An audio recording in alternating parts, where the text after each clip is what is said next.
You're listening to Public Safety First, a podcast to help you learn about the First Responder Network Authority and how you can be part of the future of public safety technology.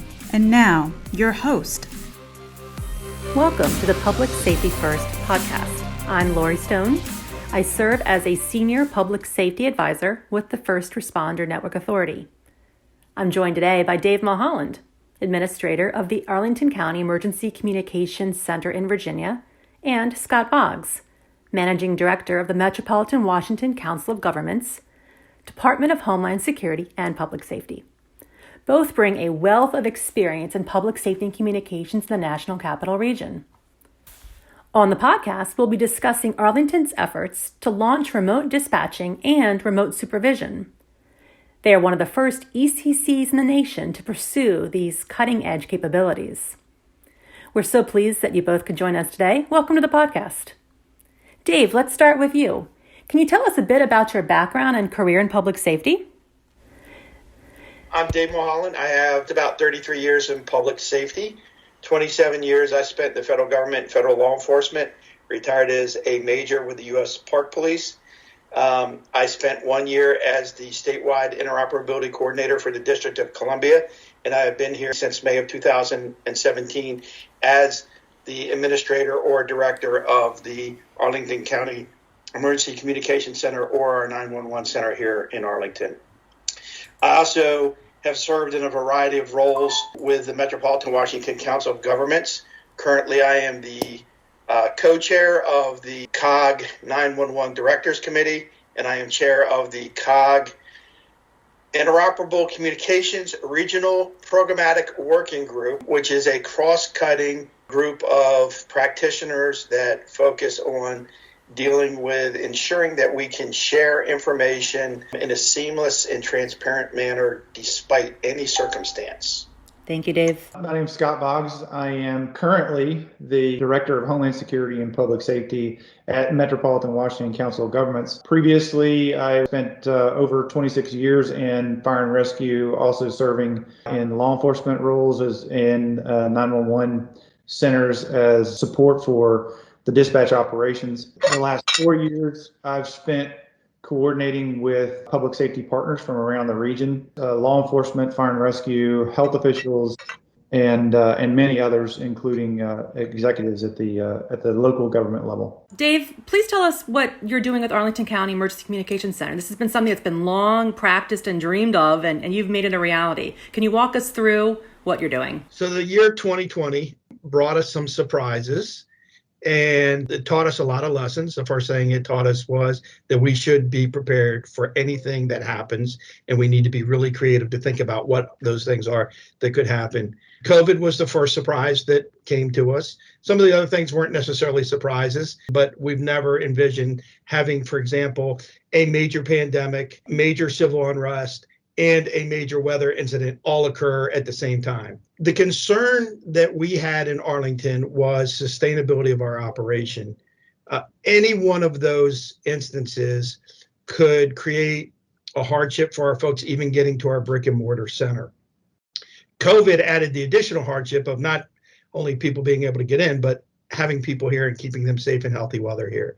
So we had to look to say, how can we continue an operation where we continue to provide that mission critical service of 911 services to our community, protecting our first responders, dispatching resources out in a manner that makes sense and is technologically feasible. The first no-brainer was to exercise our brand new capability for remote call taking. So we rolled that out in early summer with the ability for folks sitting at home to take a 911 call or a non-emergency call from home. And that really proved to be quite the lifesaver for us. We knew that we needed to take it to the next level, but there was a big element of risk when we went to remote call taking. It was relatively new. Fortunately, there were many other centers, including others around us, that were doing it. So there was a lot of folks that we could benchmark off of and go in the unknown territory together, trade notes, say what worked for you, what didn't work for you. If we fast forward to December, we had a situation in our center because of COVID and staffing that presented a challenge to us to have supervision in the center just because of some folks that were out. And we had one employee who actually got really creative. She was on leave because of a family member with COVID, but she said, hey, look, I could come in and I could supervise from the backup center. And, okay, not perfect, but better than no supervisor. That got our wheels turning.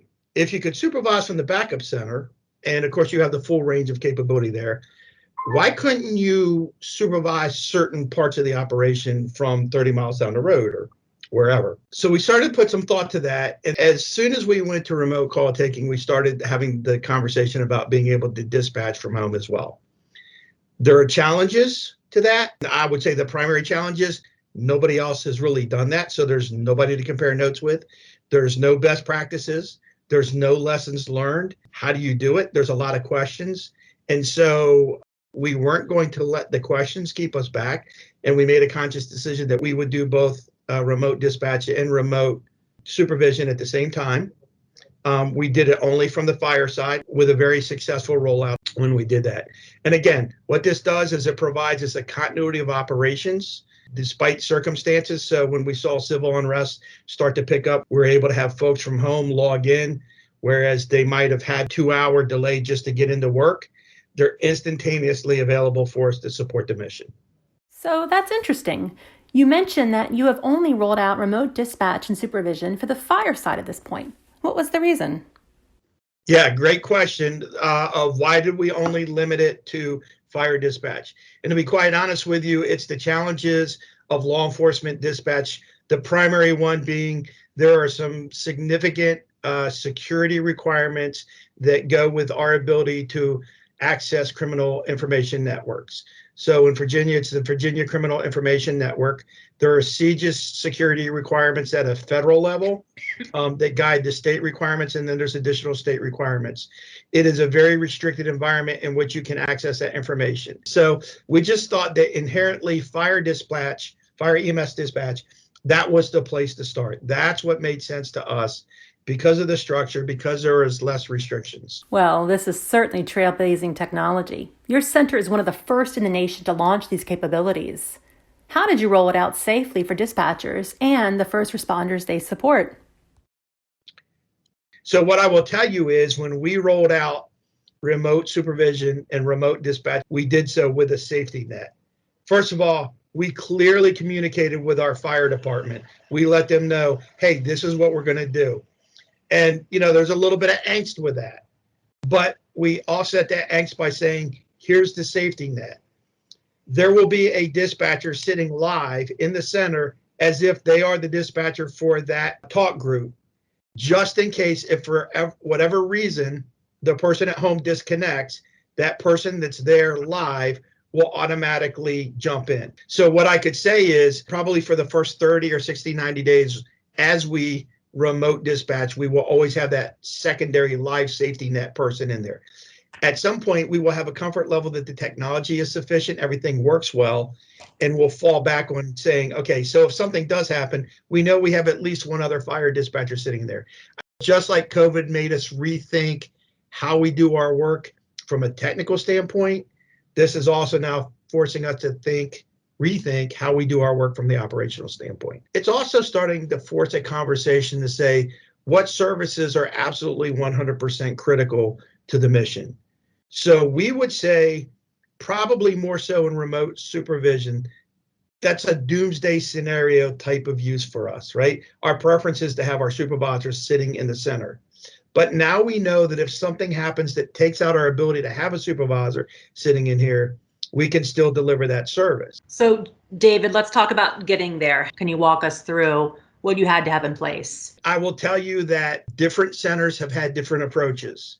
We were fortunate enough in Arlington to be able to execute an approach that said we wanted our call takers and our dispatchers to have almost exactly the same experience in their house that they have in the center. So I realized that's budget driven, that's money driven, because to do this is not cheap. With our most recently outfitted capability, which includes the ability to take calls and dispatch, you're talking about 7 computing devices that are in a person's home. Now, let's call this beta, right? We hope that at some point in time, it's not 7 and we can start to combine some of those devices and maybe get it down to 3 or 4 devices. Those 7 devices constitute about 8 screens that are in their house. That's a lot of technology that's sitting in there, right? So what do they have? They have a full-blown Vesta remote capability. They have full-blown access to our computer-aided dispatch. We do accomplish that today through the use of remote desktop. So they are actually connecting into a vacant seat in the center. Fortunately, when we built our center years ago, we future-proofed it with a lot of vacant seats. So that's not an issue, but it's something the supervisor needs to be aware of. If somebody comes in and wants to sit down, no, you can't sit there because someone's actually remote into that. I'm not a big believer in remote desktop. It has challenges.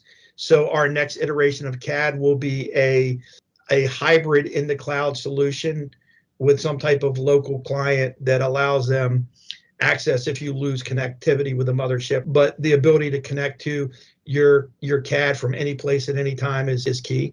But they are doing remote connection in to the CAD. They have resource computers for the supervisors and call takers that live outside of our land mobile radio system reach, which is most of our employees. They operate off of Motorola Wave so that they can monitor. That is not dispatch. We'll get to dispatch in a second. That's just for those that only need to hear what's going on in the radio. We have a mobile data computer for their access to vSIN. And then we use the Motorola MCC 7500E as the remote dispatch. So this was huge. And again, significant investment in both the Vesta piece and the remote dispatch piece. All told, we're probably talking about $90,000 worth of technology per deployment. Not cheap to do. But at the end of the day, if that's the only way you can deliver service, the value of that $90,000 is well paid back. So now how do we connect? Because there's a lot of pieces there. The initial connection for our people at home is their home network. So there's some things for us to think through in that, right? Like how do we ensure that they continuously get good service? We're looking at a couple different business models for that. We do, when we decide who gets these devices, make sure that they have a robust home network. We're looking for a cable carrier that's giving them a couple hundred megabits per second, or a fiber optic carrier that's going to give them that. But we know that it doesn't take much for a home network to get clogged. And when we were testing for remote call taking, what we found is folks who have kids that are on streaming movies or playing video games or something could have an impact. So for continuity of operations, they also work off of up to 2 MiFi devices or cellular wireless hotspots. We look at where they live because, again, we have people that live up to 75 or more miles away from here, and they may be in more rural areas. And we look at the 2 cellular carriers that provide the best coverage. Almost all of our folks have an AT&T FirstNet hotspot device in their house. And then they also have whichever the other strongest carrier is.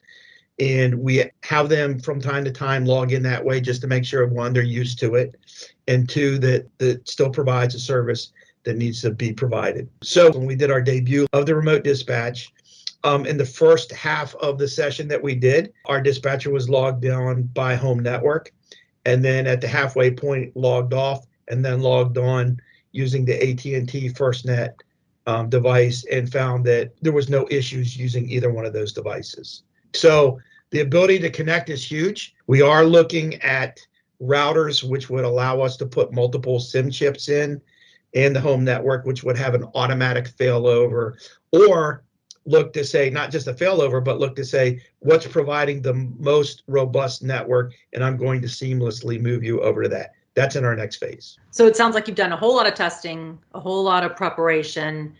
Did you do this work with your center employees, or did you hire any outside consultants? Like, how was your team built to do all this kind of work?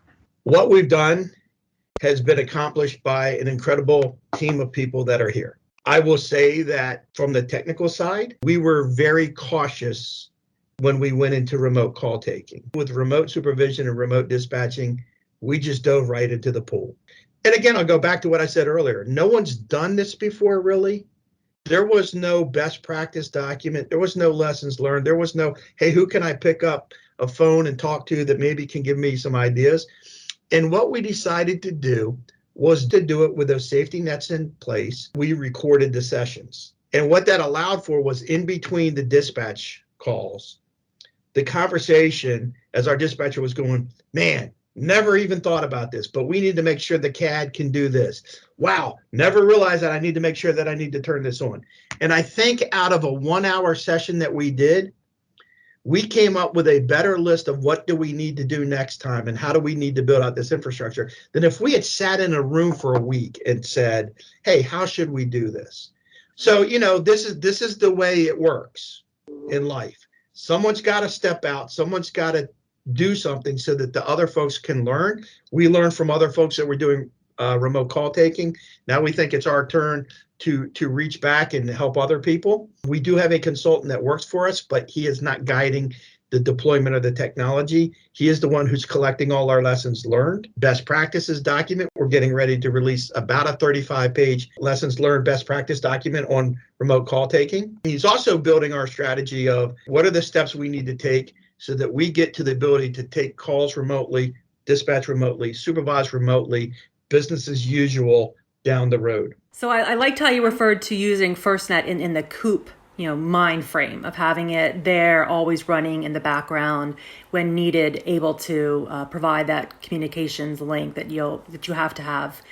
Can you envision it ever being the forefront, being that connection you use day in, day out all the time for these capabilities? The use of FirstNet is really going to be driven by the bandwidth that is provided at the call taker, dispatcher, supervisor's home. As I mentioned, we have 6 to 7 computing devices that are all connected and running off of this. Motorola, whether it's through the MCC 7500E or Vesta, do have certain bandwidth requirements. One of the things that we have found more on the Vesta side is that voice traffic is very sensitive to jitter. And so we have found that when we're on cellular connection, it's not unusual to see us drop a call. We are obviously working to see if there's solutions around that. But I think as the infrastructure grows for FirstNet, as capability grows, certainly there could be a time when we say this would be the go-to. But that said, I want to emphasize that the value for FirstNet will be if the circumstances are dire. If this truly is the we just went right of boom scenario, there's a significant likelihood that the traditional communications channels are not going to be effective. So it's not just the everyday business as usual. This is the, hey, we do have a significant incident or event that just happened and everybody's on the internet. And what I need to know is I'm not going to get kicked off the internet. That's the peace of mind that it brings to me, because the biggest objection that we have heard from any of our stakeholders or other folks that we've engaged in discussions about remote capabilities is this is life and death, and you've got to make sure that you remain connected. And the reality of it is, even when I'm on my brick and mortar, I don't have that assurance. There are still single points of failure. So the reality of it is, let's know what our points of weaknesses are. Let's manage them, and let's put in every precautionary level that we can. What we see is that peace of mind that the FirstNet device brings to say, hey, doesn't matter what's going on in the rest of the connected world. We know we are going to have a reasonable level of connection and protection to maintain that connection. Scott, I'm going to turn to you for a minute. You've had a long career in public safety, and you've seen how mutual aid can make a difference in this Northern Virginia, Maryland, D.C. region. What do you think these remote call taking, dispatching, and supervision capabilities that Arlington's doing, and then Alexandria, we know, is doing it, what does that bring then to the entire landscape and then NCR, and how do you move that forward? So I'll start off with, if we were talking about private business, we would see what's happened to us in the last 12 months as a disruptor, something that we would not have foreseen, could not have evaluated the impacts of. And as a result, we had to depend on leaders like Dave and others in the region to step up and say, how are we going to manage our resilience in an environment that we couldn't even have foreseen? This happened 40 years ago when the Air Florida plane crashed into the Potomac, and we had to figure out as a region how to communicate with each other better. As a result, interoperability became a priority. Again, it happened on 9/11 when we thought we had a lot of things taken care of with respect to communications, but we had some gaps laid bare as a result of that, and interoperability and connectivity became a priority again. Over the last year, we've had to identify ways to become more resilient, but also consider that we could have a 911 center not taken down by even an attack or a disruption in communication, but a sheer lack of staffing. And that has brought on opportunities that Alexandria and Arlington have taken on that will provide not just resilience for them, but the ability to potentially, as Dave mentioned earlier, stand up a capability to potentially handle calls for service from other jurisdictions. Because now, at a moment's notice, he can stand up more capacity in Arlington and be able to potentially help his neighbors out through mutual aid. That is probably the primary next step, especially as we move forward with the build out of FirstNet, as well as next gen 911, cloud computing solutions that we would have never considered for 911 operations. They have to be our next option in order to build out that type of resilience and capability to support each other across the region. Great answer. Dave, anything to add to that? There's two things I would like to add to what Scott just said. One of the flags that we've flown about next generation 911 is this ability that we can reroute calls. So if I'm getting inundated, call overflow can go to one of my other jurisdictions or vice versa. Or if something completely takes out my center, there are other jurisdictions that can handle those calls for me. And that's great. What we're trying to come to grips with in the NCR is, okay, so how do you really make that happen, right? That's nice to say, but when we use different sets of protocols and different sets of rules, and sometimes even different nomenclatures, those are the pieces that are a little bit challenging, but we're working on that. We actually have working groups that are addressing that right now. So think about the fact that once we get that solved, and we actually have another initiative called No Call Transfer that says if you were to dial 911 by a cell phone and you land in the wrong call center, that instead when I get that call, I can drop it straight into the CAT of the jurisdiction that needs to respond and save time. So what we've done with the ability to work from home is make that capability exponentially effective. Because that's my next concern. Fairfax County may crash. I'm lucky if I can answer the calls I need to answer in my center. So what's the realistic expectation that I'm going to pick up their calls? But if I know I can send a page out and say, I need 15 call takers to log in from home and take this becomes a powerful tool. That's a side benefit to my fellow centers around me. The second piece that I want to add that's a side benefit is recruiting and retention for 911 centers is challenging. It's especially challenging in the National Capital Region where it's not necessarily cheap to live. So now if I say 2 years from now, come be a call taker or a dispatcher for Arlington County, but you could live in Gettysburg, Pennsylvania. Maybe you got to come to the mothership once every 2 weeks and touch base because there are certain skill sets we need you to keep up with and do. But this becomes an incredible recruiting tool, hiring and retention tool for our folks. Dave, one last question for you. Can you share what your experience has been with the FirstNet Authority and what benefits you see from the public-private partnership with AT&T? I really appreciate what you guys bring. AT&T is a solution provider and they are business driven. And that's the way they look at things. The unmistakable value of FirstNet is you guys. Another critical component of being able to deliver services is that assurance to know that we have a good working relationship with the people that are helping us provide those services. And that's the value that FirstNet brings to us, is in working with the actual solution provider of AT&T FirstNet. We know that we have an incredible advocate for us in the FirstNet Authority. It is a government entity that has the ability to leverage its position and be that influencer back to AT&T FirstNet that we could never be. With other carriers, we can let our voice be heard, and that's the extent of it. What we have with FirstNet Authority is folks who we know are not business driven. It's not about the dollar. It's about making sure that the needs of the first responders and those who support them are met. Perfect. Thank you. Scott, can I ask you the same question? I got to tell you that if you asked me 10 years ago, we would be using cellular services to provide mission critical data, I would have said I don't see a path to that.